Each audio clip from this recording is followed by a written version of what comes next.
Hello, my 7 deadly sins, family and friends. Welcome back to another video. We're doing a very quick recap of the stream. It was very cool. I'm also going to do a separate video of just Barn so we can showcase that in full, and it's separate from all the maybe not as exciting stuff. But let's get right into it. We obviously know his weapons and the elements. I've already gone over that, but they've obviously given us some more information. His skill effects: attacking enemies and inflicting chain increases Barn's defense, shatter, and crit chance. There's a debuff that his skills and his normal attacks stack up to 5 times. His normal skill increases his all element attack, while his special attack deals massive damage to enemies. Afterward, using normal attacks on enemies affected by chain decreases his special attack cooldown, allowing him to attack continuously. So this is a little awkward in my mind, because you don't really want to do normal attacks to then use your special attack, but it's still a reset, which is quite nice. So he is special attack focused, similar to Deanne. I actually hoped that it was on his greatsword and not his nunchucks, because then we would have another use for the Lich Dragon set. But currently, it seems going to be like another Breath of Glory, sit in your inventory, gathering dust, and only use on one person. Hopefully, some of the units can use it in the future. And then obviously he's got his gluttonous nunchucks. Each time a special attack is used, all elemental attack increases. If the hero's physical element, crit damage also increases. So it's kind of nice, because it means that we can use this on someone else and still get some sort of benefit, which is very interesting. Like other ones, you don't really get that, but on this one it seems that you can. So that's kind of nice to know. And we obviously have the engraved for him, which is the temporary chef. Physical damage increases by a portion of the increase to damage from elements other than physical. Attacking an enemy affected by chain with the normal skill increases all element attack and defense shatter for a set duration. So this is really cool. Usually we would have to have really high potential to get defense shatter in kits, other than Merlin Lightning. But it's really cool to see that this is why he's going to probably do really good damage, is that he's getting defense shatter and crit chance through his skills, but also getting it through his engraved gear. So I think he's going to be pretty nuts if played and built well. The showcase we kind of saw in game on the stream was a little disappointing to me, but maybe that's because we don't have it in our hands and can figure out the best rotation, etc. But the recommended team they've given looks a bit weird, but obviously we know that all element attack is transferred into normal damage but boost, right? So P7 Elizabeth will give you all element attack. You're going to get cold attack and fire attack from these two, so all of that's going to be buffing him regardless, which is really cool. Let's go to the next one. This is obviously his great sword again, and we've got the engraved equipment. Let's start on that. It says berserk duration extends, and when using normal skills while in berserk state, normal skill damage and crit damage increases. This is really cool, right? So getting berserk, you're going to do a ton of damage and you're going to be boosted.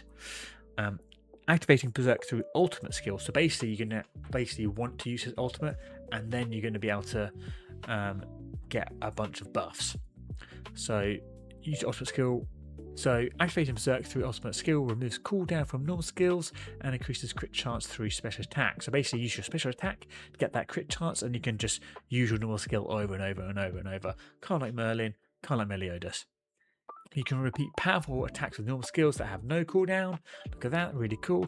Repeated use of normal skills enhances them for greater damage, so each use of it is going to do more and more damage. Attacking enemies with Earth Burst active using your enhanced normal skills, that's with the berserk state, recover your own HP. So like a really good sustain, which is really cool to see. And obviously recommended team is basically full Earth double burst. I'm not sure why you do double burst, to be honest. You could probably use Holy Elizabeth instead, but we'll have to test it and see which is best, and obviously Gotha, but just mix and match. On to his gauntlets. So when snatch is triggered by attacking an enemy without burst active, the enemy takes increased dark damage when dark burst is activated. So basically, if they don't have burst, you can use snatch, and then when you eventually do get burst, you're going to get a bunch of damage boost from it. Special attack reduce all elemental burst resistance. We already kind of knew that from my previous video, while normal skills increase the entire team's dark attack. When Barn uses a combined attack, the duration of the enemy's dark burst is paused, allowing dark burst to remain active longer. So you can do the combo attack with him and use his skills to increase your damage for your dark users, and the darkness burst bar will not be reduced, it will be paused. So we'll have to see how that interacts with Meliodas. I think it just means that it won't slowly drain away, but it will still like chop away each of Meliodas' hits. We'll have to see. Using a combined attack with the hero's ultimate move as the base increases all allied heroes' darkness damage for a set duration, as well as each hit with a combined attack increases the enemy's darkness weakness damage. So basically ramping up your damage and making the enemy take more darkness damage. And he does have a combo ult with Meliodas, which is really, really cool. So maybe he's going to be taking place of like Daisy or Manny, right? So I have to see. I probably would not bring Bug, but they wanted to kind of showcase that you can use free-to-play units and whatnot. And then an adventure skill. Dishes crafted with the barn, provide more recovery, and have a chance to obtain additional dishes when cooking. So basically, instead of cooking one, you could cook two, which is a bit of more efficiency. It's all right, not too bad. But if you didn't notice, every single one of his weapons is getting engraved gear. We haven't had that before on anyone. We have always had to wait for the next update with them adding engraved gears to get the last one, which we'll see for Derriere, Gotha and Elizabeth and this one. So that's really cool. We're not having to wait. We can use him at his full potential on any weapon that we choose. So of course, if you're a bit of a whale, or if you're lucky enough, you could maybe get one of his skins. They look all right, not too bad. I really, really wish they would kind of update this, because like the legendary spell bead and these ones, they're kind of rubbish, man. I always want platinum. The potions are always good, and like the others are just so good. Give us like the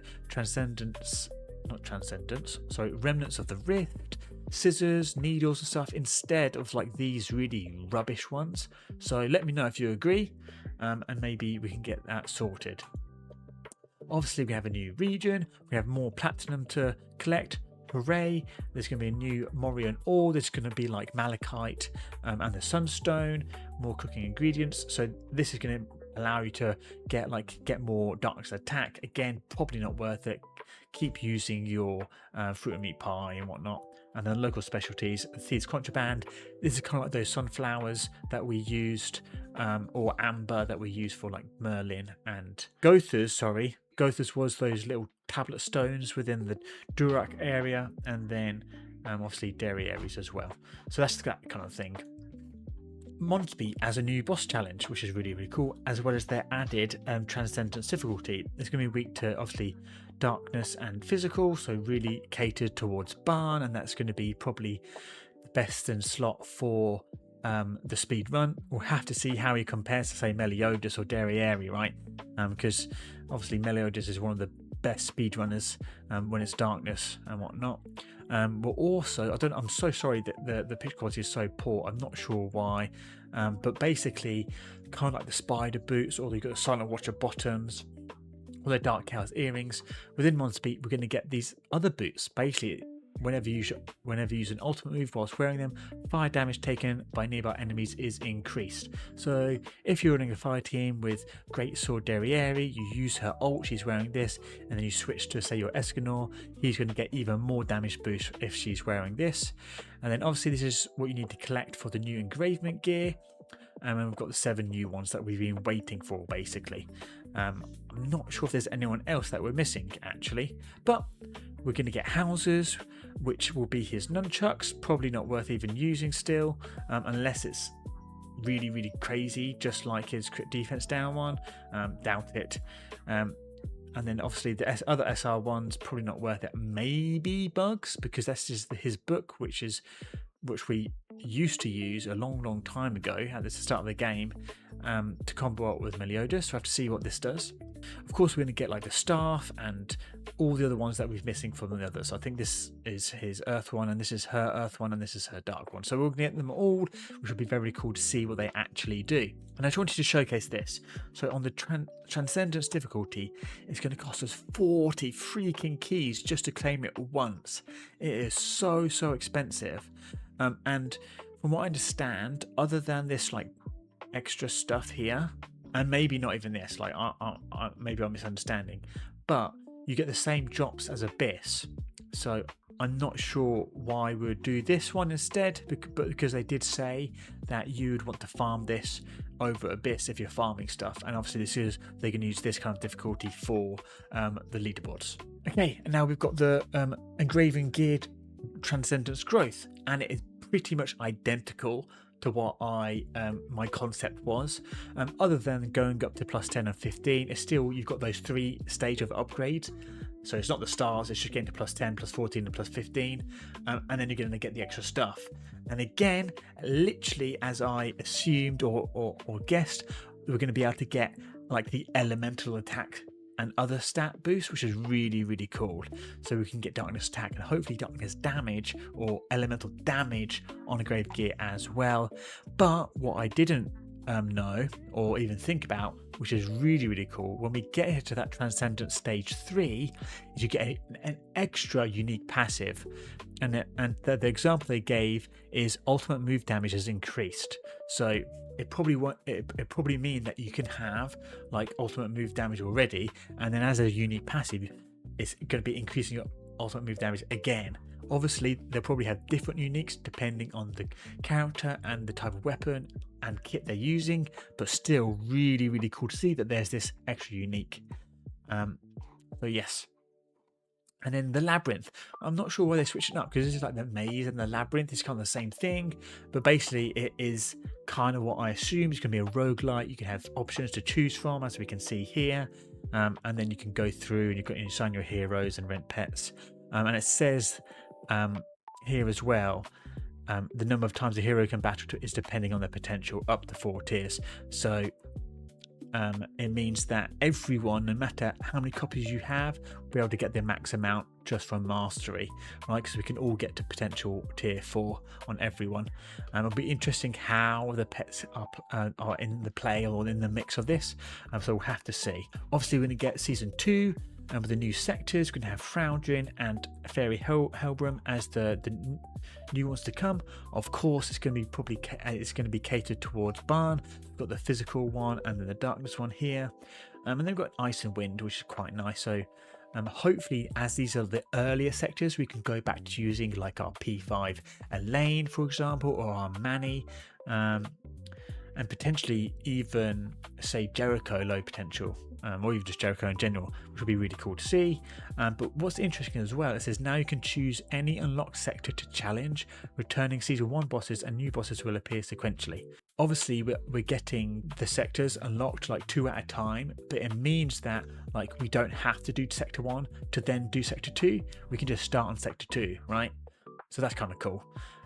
Because I know a lot of people have been locked out due to either sector 7, 10 or 11. Like from sector 7 onwards, people have struggled with them, especially 7 and 10. And then we get 2 new hidden pets. This is kind of like a holy Leonis horse, and I can't remember what this one was, but 2 new pets to find. I wish they gave out more, but not going to complain. 2 more pets to collect for my special codex. Onto the new crafting recipes. Thank goodness we're able to craft the Lich Dragon Raw set. It means that my terrible luck, I'm not getting pretty much anything from the worm. I can just craft it instead. So hooray to my special codex as well. I just need to get more of the weapon blueprints. So I'm going to be farming a lot on the new update to try and get more of these. But yeah, looks pretty standard stuff. Basically the same as the Breath of Glory weapons. We're going to have to use the Moraine alloy instead of the Malachite alloy, right? And the same old story, 2 platinum and then 5 ore to make one of the Moraines, just like Malachite, right? But also, because we've got this new Transcendence engraving stuff, we can now also craft it, and it looks quite expensive, right? 10 full Moraine. I don't know how much we're going to get each day, but we might only get like 2 or 3 each day. So this better be like really good or whatnot. Like Because we've got the 3 stages, I hope you need to use this once, and if you succeed then you can just use your normal experience to go to level 10, for example, and then when you get to level 10 you have to use another one, and if you succeed then you can go from level 10 to 14 and then at the end to go to 15. From what I heard, the chances is 80% chance to go from 5 to unlock so you can go to level 10, and then it's 50% chance when you get to 14, so to unlock from 10 to 14, and then when you get to 14 hoping to get to the level 15 or the plus 15, it's a 30% chance. So to be honest, that's not too bad. But yeah, at least we can't go down. Remember, scissors, you can go down. This one we can't. We just kind of like lose the material. Anyway, some improvements. Raids now have the nightmare difficulty, so it's basically kind of like what they did with adding hell. You're only going to get the star fragments. Basically, you're not going to get any gear from the bosses, but now they're adding gear on the bosses in hell difficulty, maxing out at 120. No changes anywhere else. And now the events come and go away. As I stated in a previous video, every single day we have a chance to win up to 30,000 star fragments. There's 500 million star fragments to be gotten between everyone, so that's really, really cool. We're going to have a poll.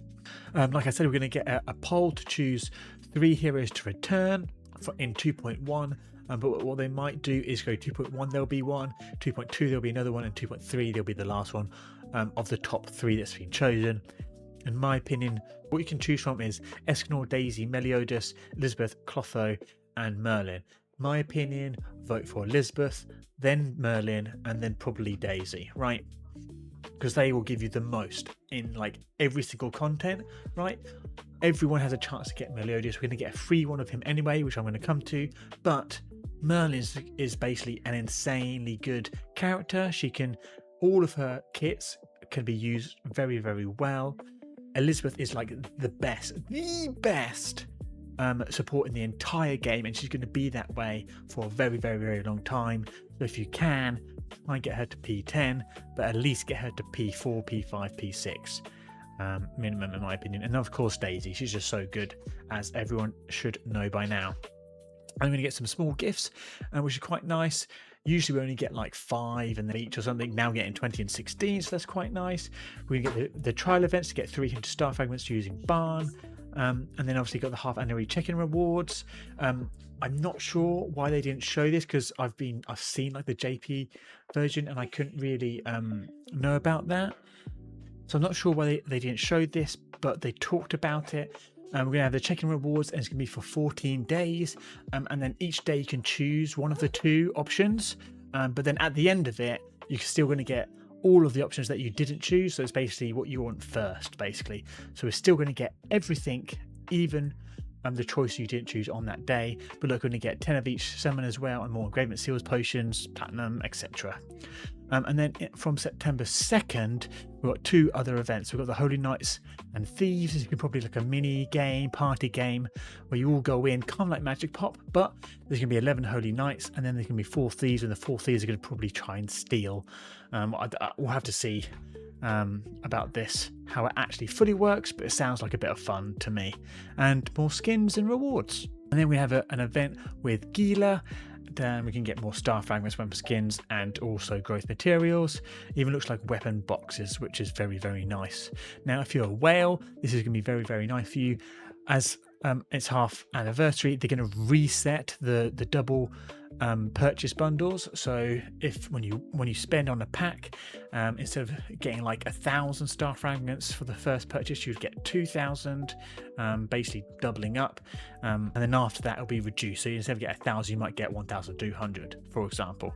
I think the biggest pack, it gives like 15,500 now, because it's 12,200 plus 3,300 extra. Instead, we're going to get like 24,400 or something, which is really, really nice for us spenders.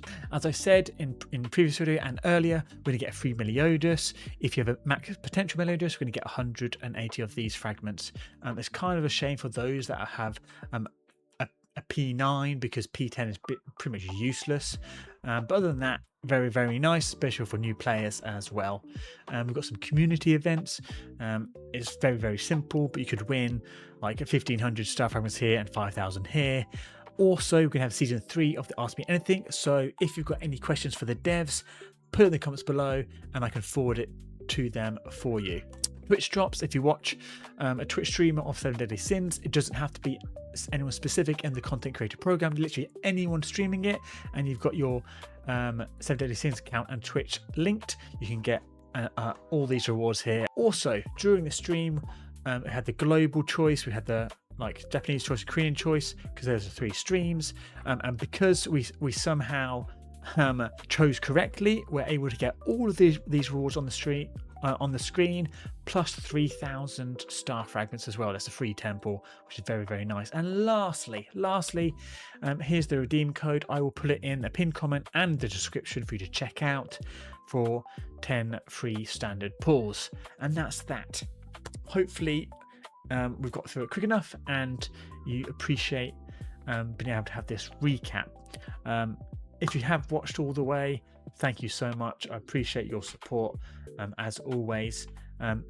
If you want to spend a bit of money to give someone ban or whatever, do consider using my link in the description, because you're going to get up to 27% off, plus some other coupons to save up to $30 as well. And it helps me out and shows your support. So do consider doing that. But yes, I'm gonna have that video of Barge skill showcase, so do look out for that. But until then, I hope you have a wonderful rest of your day, and cheerio.